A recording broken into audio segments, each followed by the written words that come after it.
بسم اللہ الرحمن الرحیم۔ اردو کہانیاں اور معلومات میں خوش آمدید۔ ایک شخص بازار میں صدا لگا رہا تھا، گدھا لے لو، گدھا لے لو۔ گدھا انتہائی کمزور اور لاغر قسم کا تھا۔ وہاں سے بادشاہ کا اپنے وزیر کے ساتھ گزر ہوا۔ بادشاہ وزیر کے ساتھ گدھے کے پاس آیا اور گدھے والے سے پوچھا کہ کتنے کا بیچ رہے ہو؟ اس نے کہا، عالی جا 50,000 کا۔ بادشاہ حیران ہوتے ہوئے بولا، اتنا مہنگا گدھا، ایسی کیا خاصیت ہے اس میں؟ وہ کہنے لگا، حضور جو اس پر بیٹھتا ہے اسے مکہ مدینہ دکھائی دینے لگتا ہے۔ بادشاہ کو یقین نہ آیا اور کہنے لگا، اگر تمہاری بات سچ ہوئی تو ہم 1,00,000 کا خرید لیں گے، لیکن اگر جھوٹ ہوئی تو تمہارا سر قلم کر دیا جائے گا۔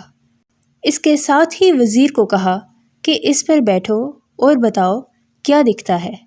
وزیر بیٹھنے لگا تو گدھے والے نے کہا، جناب مکہ مدینہ کسی گناہگار انسان کو دکھائی نہیں دیتا۔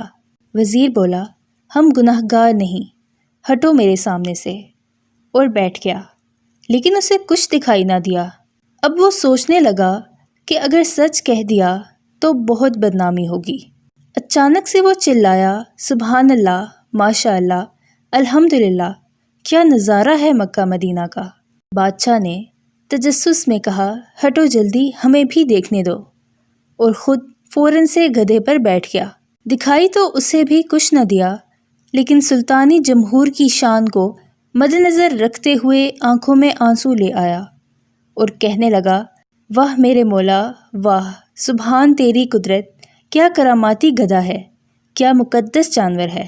میرا وزیر مجھ جتنا نیک نہیں تھا، اسے صرف مکہ مدینہ دکھائی دیا، مجھے تو ساتھ ساتھ جنت بھی دکھائی دے رہی ہے۔ بادشاہ کے گدھے پر سے اترتے ہی عوام گدھے پر ٹوٹ پڑی۔ کوئی گدھے کو چھونے کی کوشش کرنے لگا، کوئی چومنے کی، کوئی اس کے بال کاٹ کر تبرک کے طور پر رکھنے لگا، وغیرہ وغیرہ۔ یہی حال ہمارے سماج میں بسے کچھ مکاروں کا بھی ہے۔